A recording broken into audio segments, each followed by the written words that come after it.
All right, hello and welcome to a tutorial on Redux. So Redux is a state management system and it's existed in JavaScript for a very long time, and we can use it here in Flutter. So here's the outline of what we're going to do. We're going to do an intro, go over what is Redux and why would we ever want to use it, and then just show the JSON Placeholder API that I'm using in this app so that I can have some fake users here. So I'm also going to show you how to model the JSON, so taking JSON from the internet and turning it into a user class. And then how I'm going to use the API in Dart with a plugin called Dio. So then we're going to make our application state, the state of our app that has a whole bunch of users, and each user has a list of blog posts, and all of this is fetched from the real internet, but a fake API. We're going to go over the actions that we can take on our store and the middleware and reducers, and those words probably don't make sense until we go over what Redux is. Then show you how to set up our store in main.dart and make our UI and view models. So Redux is a pretty big topic, so this tutorial is probably going to be a little while, but everything's going to be split up in the description with the timestamps. And the repo here, the code is on GitHub, which will also be in the description. So yeah, let's hop into what is Redux. So here is Flutter Redux. So Redux gives us a variety of things to control the state of our app. So here's an image that describes it quite well. So this is Redux in a nutshell. So what we have is, let's start with a view. So the view is UI, and it's going to dispatch actions, and actions then hit what's called a reducer. A reducer is really just a function. It takes in an action, and it outputs a state. And that state gets put back into the store, and when our state changes, our view is going to be subscribed to that and then reactively change. By reactively, what I mean is if the store changes and the state changes, your UI is just going to rebuild for free. You don't have to explicitly call setState or remember to do anything. So that's what we mean by reactive UI. And we're also going to have an additional couple things in here. So the view is not directly talking to the store. There's going to be another layer in here with a view model. So that's going to map that state with a little bit of UI logic, nothing too complex, and map it into something that the view likes to consume. We're going to do that in what's called a converter. And the view model is also going to house how we're going to dispatch actions, because sometimes that has logic as well, and then we can unit test it in our view models. And yeah, let's just look at some of the philosophy. This is from the Flutter community on the Redux package, and let's just go to the three principles and not read everything here. But single source of truth. What that means is that if you have a user, there's a single source of truth for what that user is. It's in the store, and it can't be mutated directly. It's read only. And that's a really good thing, because it means if you're looking at a user on the list view and you click them, then you go here, imagine there was some edit user type thing, we change their name or we change their phone number, you go backwards, you would expect that to be changed on this screen. And with Redux, it's very easy to do that because there's a single source of truth and all of the UI is going to be reactive. So next up, state is read only. You need to use actions to describe what happened through a reducer to make a new state. And this is really good because it means that there's no views making crazy callbacks or anything to directly mutate your state. And that's going to lead to a lot of bugs and a lot of really, really confusing code, because it can be really hard to tell what is changing your state and why. With Redux, it's really easy to change your know what's going to happen when you change your state, because all of that is housed in reducers, and you can unit test those. And then those changes are made with pure functions, which are also quite easy to unit test. So pure functions means they don't house anything and change variables of a class or something like that. It's just inputs and outputs. And if you put the same input, it always has the same output because it doesn't look at any external variables. So reducers are going to take in the current state and an action and then output you a new state. They don't even necessarily need to mutate the state. They could do nothing if you really want them to. So yeah, that's the three principles of Redux here. So think about why you would want to use it. So for a complex app, say something that uses API, uses the internet, right? And with this JSON Placeholder API, we can see that there's a lot of different types of things that could be in your app. There's posts, and the posts have comments. And then there's albums of stuff, there's photos, there's to-dos, and there's users, and then users also have companies. So you can see there's a lot of different objects. If you were to make this all of these concepts into your app, there's a lot of different objects and a lot of different things to keep track of, and there could be a lot of different interactions, right? Like imagine you delete a post. Well, if that post had comments, you'd probably want to delete those comments from the state of your app as well. And these sort of side effects are really, really easy to manage in Redux compared to doing something like calling set state in a whole bunch of screens. Obviously, if you have a whole bunch of different sets of data, you absolutely cannot just get by with using set state and API calls directly in UI. That's really, really bad. So this is going to split your app up into lots of different layers that are all really easy to unit test. So why wouldn't you want to use Redux? Well, for smaller apps, it might be one single screen, might just be overkill, right? You don't want to over-engineer things. And Redux, if you think block has a lot of boilerplate and a lot of steps, you're going to be pretty upset with Redux. Redux is a massive amount of stuff that you need to do, but it gives you a massive amount of control and power and testability. So it's really powerful, but you don't necessarily need to use that power for every single project. Like, you don't want to overkill stuff. But it is a fantastic way to manage your state, and I do use it. So this is the API that we're going to make our app with, right? So it's got real internet, it could fail with timeout. If I turn the emulator off, turn its internet off, it's going to fail. But it has like fake dummy data. So the ones that I'm using are over here. So I'm using users. So when I get users, I get this JSON model as a user.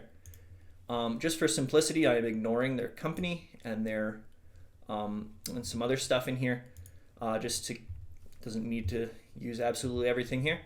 And then each user can make posts. So if I go users/1, that's their ID/posts, that gets me every single post that user has made, and a post has a title and a body of dummy strings.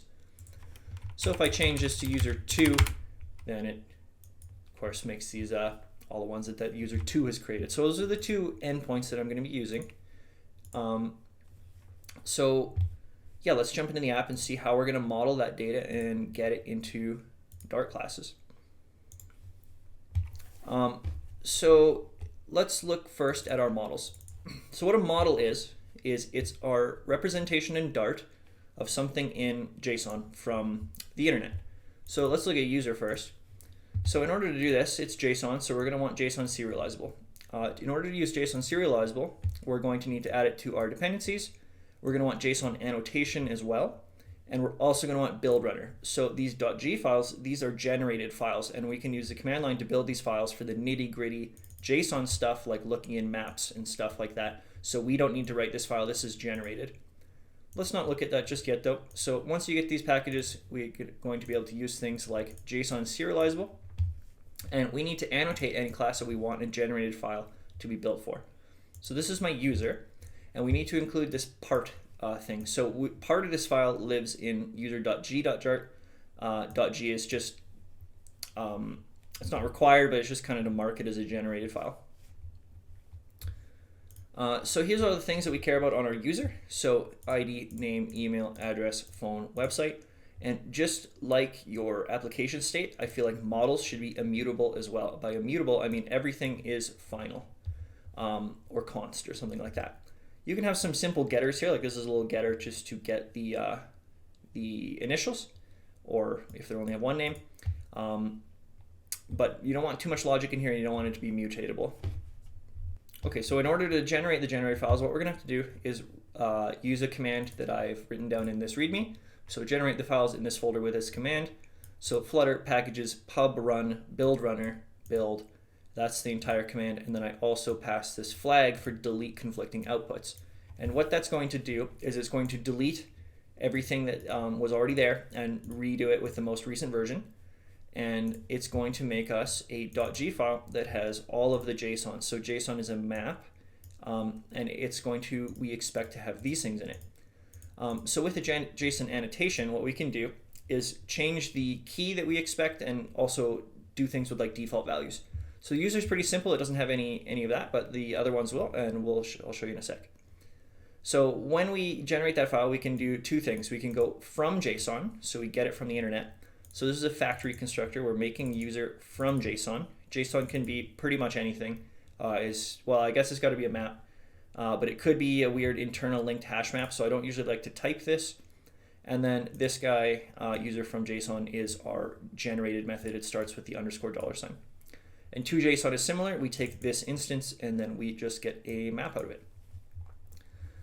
So you can see that user actually has an address nested in it, right? So when we go to our internet, oh, I closed it, never mind. But anyways, there is when you get a user back, it has an address, and we can model out nested objects with strongly typed as well. So let's go into address here. So address within the user is a street, suite, city, and zip code, and it's the exact same JSON serializable with these two methods. The post is a little bit different though. So the post, let's say hypothetically I want my variable name to be different than the key that I'm getting in JSON. In order to do that, I need to use JSON annotation. So we go at JSON key and put it above the field that we want to be able to change. This one comes back as user ID, but I think it makes a little more sense to just call that created by. So that's just an example of how you would do that. Let's say hypothetically that body was optional. It might come through as null or not at all. You can see that my string here is not nullable. So if I were to get a post back from the internet that didn't have a body, this would actually crash because it's going to try to put something non-null into it's going to put something null into a non-nullable string, and that's going to throw. So with JSON key, we can also do things like default value, disallow null value, include if null. There's a bunch of different things that you can do to make it so that if you know what you expect from your API, you can handle it here. We're not going to go through all of those though, and none of this stuff is ever null, so I'm just going to leave that up for now. So yeah, that's our data. So let's look at how we get that from the internet next. So when we get stuff from the internet, that's API. And I've made a class here called API. So API needs an HTTP client, and that's what I'm using Dio for. So Dio is another plugin that we're depending on, so that's in the dependencies here. And what Dio allows us to do is do our HTTP methods like get. So this app, all it does is get, but if you were going to modify a user, it would be a put, and if you're creating a new user or a new post, it would be a post. That's why posts are called posts, I think. But anyways, I just have this assert statement here because Dio has this thing called a base URL. And unlike the HTTP package, this is really, really convenient because we can put the whole start of the URL into this such that when we are using our get, it just prefixes everything with like the start of our website. So this is /users. And this is /posts. I'll show you the actual website here. So this is the website, and it's our base URL. So it ends with a /. You could put the / in your API if you wanted to, but I put the / here. So when we're calling this, we're really going that whole website /users. So let's look at one of these. So everything is going to be asynchronous because we're getting it over the internet. That's going to take some amount of time, and it also, internet stuff is prone to failing, and it's failing for things that aren't truly exceptional, right? If you turn off your internet, it's going to fail. If it times out, you're going to fail. If you get a payload back that doesn't make sense, it can't be mapped to users, it's going to fail. So what I like to do is just have a catch-all here and then rethrow with my own exception type. And what I can do there, if this app is more sophisticated, is build up a error message specific to what happened. And then whenever I'm consuming this, all I got to do is catch one exception. And I think that's just a little easier to consume. So this exception is at the bottom here. All it has is a message. I've hard-coded the message in all of them, but of course, if it was 404, we know that means not found, and we could tell the user this post is 404 not found, and the post no longer exists. We could make a nicer error message for them, and I didn't yet. But anyways, let's look at how one of these methods works. So again, it's in a try catch, and I put this debug prints just so for myself I know what happens if it's throwing, and that's going to print to the console. So we're going to use dio.get. And you can give get the type that you expect back. So sometimes with JSON, you're going to expect a list, and it's going to be like a list of maps.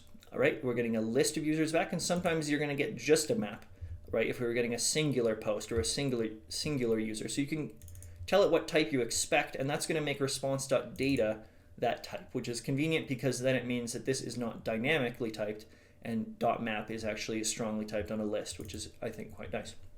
So we need to await that to get what's called a response. And a response just has stuff like the HTTP headers and the status code and the data. All I really care about is the data. So what I'm going to do is go response.data.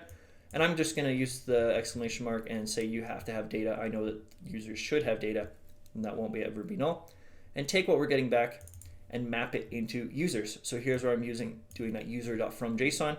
So you can imagine how big of a pain in the ass it would be if you were doing all of the from JSON stuff here with the keys hard-coded. You don't want to code that stuff. Flutter gives you the ability to do that with models and generated files, so you should definitely use that because this is really easy here.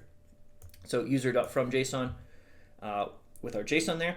JSON is mapped because I didn't give the list a generic type, but sorry, JSON is dynamic but I know it's going to be a map, so I just left it like that.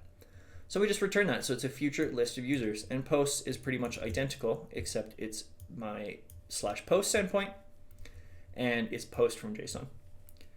This one's slightly different because this is get post of user. So we need a user ID. So we can use string interpolation to choose which endpoint we actually want to hit. In this case, we want to hit user /1 or /2 or whatever, /posts. But the data that we're getting back is still a list of posts. So this one isn't actually used in the app, but I just wrote it there just because probably would be at some point.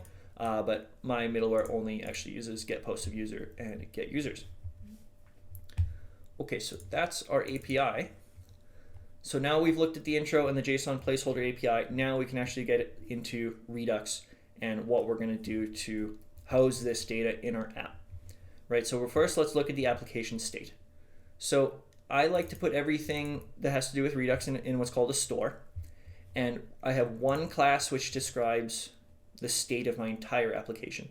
So yeah, with block pattern, it seems like it's often a good idea to make a screen have one block, and then when you enter that screen, you get a new block. When you exit, it's disposed, and it's kind of a state machine and that gets built and destroyed over and over again.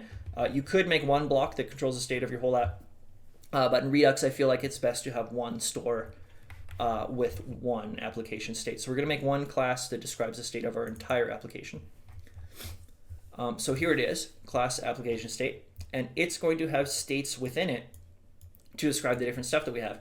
So I have another class here called data state, and it takes a generic type because users and posts behave identically right now. So you just have one class that uses both. So here is where you would add new things. You know, if users had a company, we might have a company state, and then if there's to-dos, we might have a to-dos thing. There's all sorts of stuff that you could add in here, and it can grow and grow and grow. So it does get a bit big and unwieldy, but since everything is split into its own classes, it does end up being pretty manageable, I think. So here's just a constructor. And then it's nice to have an initial state, just to make your code nice and readable when you're setting up your store. It's application state.initial. This is also quite useful for unit tests because then you can start off with your initial state and then copy with some sort of state from there to like set up your test. So this is just a factory constructor that returns initial of the other two classes that we'll get to in a sec. And this is just boilerplate, right? It's a copy with so that we can mutate it easily. A hash code inequality. You can, as a performance optimization, say only rebuild the screen if your state is different or if your view model is different. So it's also nice for unit tests to check if your states are actually equal or not for what you expect. If you don't have the equality and you check in a unit test, is this state equal to this state? By default, without that, it's only going to be equal if they're the exact same instance. If they're two different instances with the same data and you want them to be equal, then you're going to need to add this stuff. Okay, so here's our data state, and data just has a map of ID and T, so users and posts. There could be an error when we load it, and here's the error message, and then we can mark it as loading or not. So the initial state has no data, no error, and it is not loading. So then the same boilerplate, every single state in your app is going to need to have this. So again, it's a lot of boilerplate. You got your constructor, your copy with, and this one has a little comment. If data is non-null, we just assume that there was no error. So we just set the error to null if there's data, because copy with doesn't work very well for things that are nullable. And then the equality. So you can imagine right now we're looking at the home screen, right? And we've clicked on this guy. So we've got a list of users, so that would be populated, right? That would live in here. We don't have an error, so that would be null. And then when we click on another person, it loads quite quick, but you can see that it's fetching posts very, very briefly. It's really quick API, it's very fast, but you can see that it's not there initially. So we have certain posts, just every single post in the app, and it's by the post ID. And those posts are also linked to a user because the post has a user ID. But I've decided to just split it up such that posts and users live separately. You could, in theory, make it so that you're tracking the user and the posts live on the user. I think that would also be reasonable. I kind of like to split it up, though, because it makes creating things a little cleaner later, I think. Okay, so that's our application state. Next, we're going to define the actions that can be taken on our store. So if you use block pattern, this is similar to events, except we're going to need even more of these than with block. So with block, right, you have a block that emits a new state. We need an action that goes through our reducers to make a new state. So with block, you could say load this, and the block could emit all sorts of different states that happen along the way. We actually need an action for everything that can happen along the way. So there's going to be even more. So let's look at users first. So here is the file. I've got a base class that's abstract with nothing on it, just to mark things as users action. I like to put the toString just so that if I were to log everything in the console, I can see what type it is. Instead of it saying instance of load users action, it just says the class name. And you can put things like the error message right in the console, which is quite nice as well. So here's the things that we can do. We can load the users, and then that can succeed, or it can fail. So if it succeeds, we get a list of users from the internet, and if it fails, then we get an error message from our API. The post is actually identical, except it works with posts. I could have probably made generic classes for these actions just like the states, but I just decided not to. If you make things generic, it's kind of hard to extend them later, potentially if posts and users become very different later. Yeah, that's it for actions. So let's now look at our middleware. So middleware is what is in between the actions and, well, the reducers and stores and actions. It's kind of confusing. So let's look back at that image again. So here's another good image about how Redux is working here. So our actions go and it hits a dispatcher. And we do have a chain of dispatchers where they're called next dispatchers in Dart. And then these actions can be processed and put even more actions out. So then those actions all hit reducers and we get a new state. And this is all within the store block. Here, so here is a middleware. This is our posts middleware. So our posts needs an API. It's good to pass this reference in instead of instantiating it here so that when you're unit testing, you can mock these things. So when we implement this middleware class, we need to give it the state of the state that it's affecting, which is our application state. We only have one. And then we need to override this method called call. So call has the store, any action at all, and then a next dispatcher. So your middlewares work like a chain. You're going to set them up in some particular order, and then each one of them is going to get each action. And even if it doesn't want to do anything, you need to call this method called next, which is your next dispatcher, and that's going to send it to the next middleware. So you can do this as soon as you get it, or you could do it later. You could even await things in here and not call next, but I like to just fire it off right away so that all my actions are hitting the store instantly, and all the different middlewares like really, really quick. If you forget this will basically break the chain of next dispatchers. So this is like kind of like a linked list where it's going to go next, next, next, next, next, and eventually there's going to be a next dispatcher that terminates it after every single middleware has done its thing. So call can be async. It's just got a return type of void. It's normally going to be async if you have a complicated app with API. And here we just need to handle our actions. So I've just got it in an if statement, so this is the only action that this middleware currently cares about. So notice that this middleware only handles an input of load post action, even though there's more actions that can happen with posts, and we're going to dispatch them out. So here is where we do our try catch around our API. So we go api.getPostOfUser, we go action.userID, we get our list of posts. If we've succeeded, meaning it didn't throw an exception, then we're going to dispatch a different action, and that's going to also hit reducers. And this is going to contain the posts that we loaded. If it failed, instead we're going to do the load post failed action, and that has a message which is on my exception.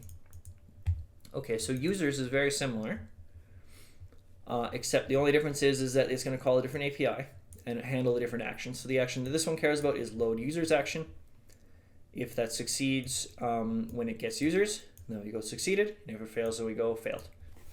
So let's now look at our reducers. So all these actions are going to be hitting reducers, and those are going to map to new states. So let's first look at the reducers for users.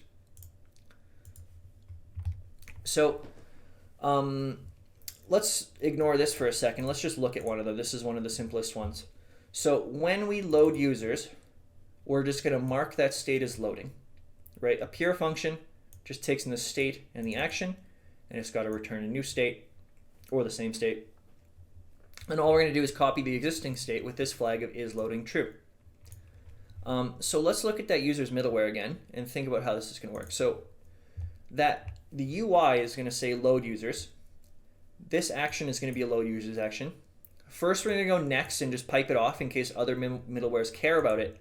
And then we're going to say if this action is load users action, we're going to load them and then dispatch off our load users succeeded and our load users failed. So if we restart the app and we don't have any app state, we can see very briefly it says fetching users and then it gets them. So the order that this is going to happen matters because we want to mark our state as loading as soon as it's loading. So that has to do with this next action. So if this is below here and we're awaiting getting users, these actions are going to hit our reducers in the wrong order, and that can cause issues such as we want to mark as loading first and then say we succeeded, but it's going to happen in the opposite order because we're awaiting here and then dispatching it after something asynchronous. We can see that it never really puts the users there properly. So let's put that back where it goes. You could also, instead of awaiting here, make this a method that's just void and not await it and like fire and forget it. Either way, you really want these next actions to be hit instantly. So there it's working again. Okay, so that's our on users loading. And then we have two similar ones. This is when they load successfully. So when they load successfully, we're going to copy the map that we have in our state because we don't really want to mutate that directly, even though maps allow us to. It's just part of the pattern that you don't want to mutate that. We want to make a copy. And then we mutate that copy. So for every user that we get in, we just update that list with the most recent version of that user that we know. I think it's good to do it this way instead of just reassigning the users that we get from the action in case there's some users that didn't come back on that list, and we don't want to wipe those ones that didn't come back. We just want to say these are the ones that we know about now. These are the most recent versions that we have. So then we can return a state of isLoading false with the data being our users there. Okay, similarly on load failure, all we got to do is mark it as not loading and then give the error from the action. So you can see every reducer is relatively simple, but it is quite a bit of different things that you need to do because you also need to register these reducers. So combining them is like taking all of the reducers that have to do with this state, data state of user, and turning them into one reducer. Let's look at posts, and it's going to be similar, and then I'll show you after how these are put into a reducer that's like kind of top level for our app state. So posts is going to be really similar. We got to combine the three reducers that we have. We have the one where it's loading, we mark it as loading. We have the one with the loaded successfully, and for every post that we know about, we put it into the state. And then when they fail, and we put the error message into the state as well. So now I have this one like kind of top level reducer, and this combines all other reducers. Ultimately, your store, when you create it, expects one reducer. And basically that just has a whole bunch of reducers that are combined to make one function. So if we have like isolated state machines, meaning posts and users don't really affect each other, when I load users, posts don't care, I can put those into two different classes in my application state and have two different reducers. So this reducer returns me a user state, which is a data state of type user, and this one returns me a data state of type post, and we put those into the constructor here. So whenever any action happens, we're going to potentially mutate any number of these different things depending on whether the reducers actually care about them. Okay, so now that we've made our reducers and our middleware and we've set up everything, let's actually put it into main, and I'll show you how to build the store object itself. So here's main. We've already looked at making our HTTP client with our base URL here, and then we make our API instance. So here is where we make our store. So in order to do that, we just call the store class in its constructor, and the store takes in a generic type of the type of state that this store cares about, which is the application state. So it needs this reducer.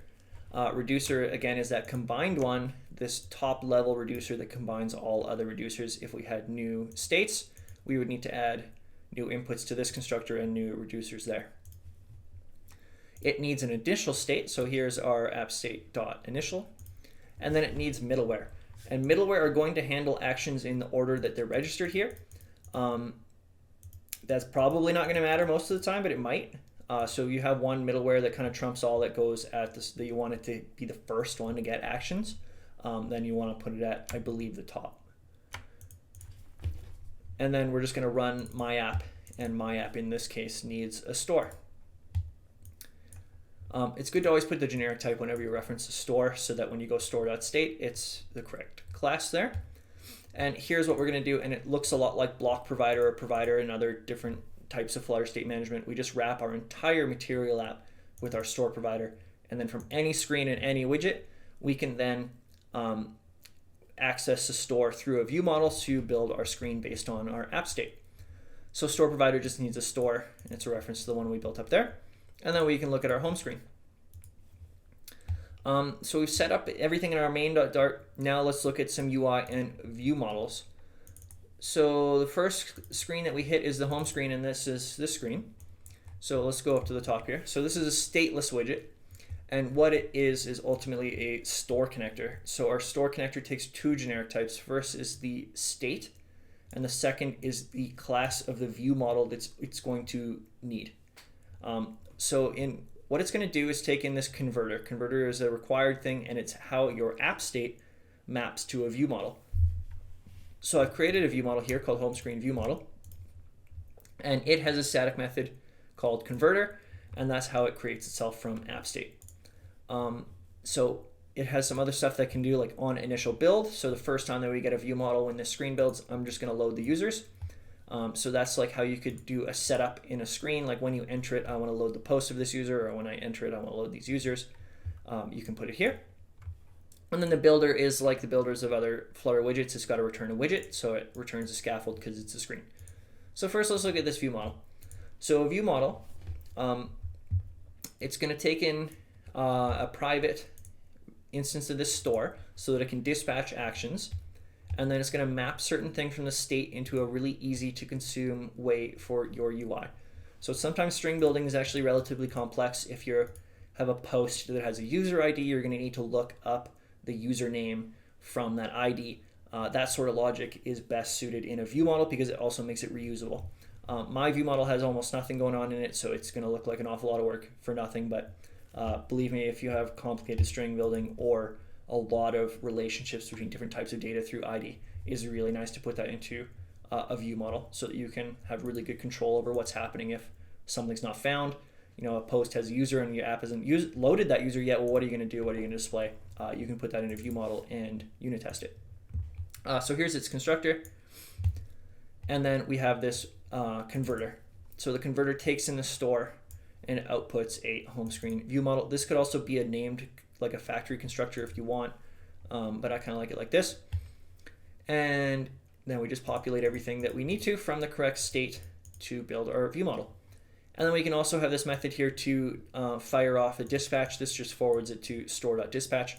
Sometimes also dispatching actions could have significant amount of logic, and maybe you want to wait for a certain state to happen and you're listening for that. Putting that kind of logic in a view model is great because you're almost certainly going to want to reuse it at some point. So yeah, now we have our view model and we can build our screen based on our view model. So the home screen is never going to change, the app bar, but here we have a builder, and here's where I can do some really simple logic. So if the view model marks itself as loading, we're going to give that centered text of fetching users, so we can see that when we first initially load in and we don't have any users at all. If there's an error, then it's going to give us a centered error message. So I can test that by turning off the internet of my emulator, because the internet doesn't work without internet. API error occurred, and in this case it's going to be, I believe, a socket exception Yeah, because we don't have internet. So, if you know things like, a socket exception means no internet, then you could make a nicer message for your user. I obviously didn't in this tutorial, but that's a good thing to do. Okay, so then if we have any users at all, we're going to return a list view.builder with all of the different users that we know about. So each one of these just gets mapped to a user list tile, and a user list tile has a name and their email, and then the on-press just takes us to the user profile screen. So the user profile screen is very similar, but there's one note here that I think is really important to pass the ID, not the user itself, because we want this screen to be reactive to changes to the user. So imagine if in the screen, again, if you could edit the user, change your own phone number, change your profile image, something like that, we would want this screen to be reactive to that. If we had final user, that model would never change and we wouldn't be getting reactive updates. What we want to do, well, I guess unless the parent rebuilds, but you might not get it depending on how it's set up. So it's best to just pass things around with ints, and it also makes your routing a lot simpler too, because then you aren't passing around full user objects. You can just route somewhere with an ID, which is a lot easier to do from something like a deep link where you might not know what users exist, but you know what ID is in like the payload or something like that. So this widget is stateful for apparently no reason. I think this should be stateless. I might update that right now. Okay. So the easiest way to do that is to just delete. So it's good to keep widgets stateless if they actually don't need a state. And it doesn't need a state because all of our statefulness is controlled with this StoreConnector. So I'll commit that. A little improvement there. But yeah, similarly, this one needs a StoreConnector, application state, and user profile screen view model. So this is a different view model, and it's got really similar stuff to the user's one. It hosts the user that we're viewing, the list of posts that just this user has made, whether or not the posts are loading, and whether or not there is an error message loading their posts. So same stuff. It's got a converter. This one's a little bit different because it needs the user ID. Because we want to get the posts of that particular user. So we're going to get the data from the post state where it's created by that user. So using that in the UI, now we need to make an anonymous function to build this because it's not the same signature as a converter, but that's fine. We just need to pass in that user ID. On initial build, this one we're going to load posts instead of loading the users. And then it's almost the same. We get ourselves an app bar. This one can't be const because I put the app bar as the username. And then we're going to get this circle avatar with their initials. Maybe this would be a profile picture if you actually had images. Then some contact info in a row. This is just the email from the user model and the phone number. And then here is a list view with the content. So that's down here. So again, if it was loading, it would say fetching posts. If there was an error, it would give the error message. But then each one of these has a post list tile. And from what I understand from this JSON API, posts can also have comments. So you could go even deeper. You can maybe click on a post and see a post screen and then have a bunch of comments and add, subtract comments and stuff like that. So you can see how Redux would be good for that because these things are all set up in really separate ways and they're really easy to map to a view model to make it really simple for your UI. Our UI is really small and really simple, even though this is doing pretty complex stuff like API requests and monitoring whether the status of those things. So yeah, that's I think the entire tutorial. So just to summarize, we went over what Redux is and why you might want to use it, and the answer is when your app is really complex and really big, and you also want to be able to have everything really testable. Went over the JSON Placeholder API that we're using to have example dummy data for this project. We made our application state to describe the users and posts. We made the actions that can be taken on the store, and then also the actions that get fired off by the middleware to mark things as loading or succeeded. We made the middleware to handle fetching data from an API. We looked at what a reducer is and how to combine those to make one mega reducer for your entire app state. And then we set everything up in the main.dart. We built our store, we registered our middleware, and we provided that store to Material app. And then after doing all of that, we are able to then make a view model from our state and that's what ultimately our UI consumes for our widgets and screens. So yeah, I hope you enjoyed Redux. It's a really big topic. It's a really powerful thing. Yeah, it's good.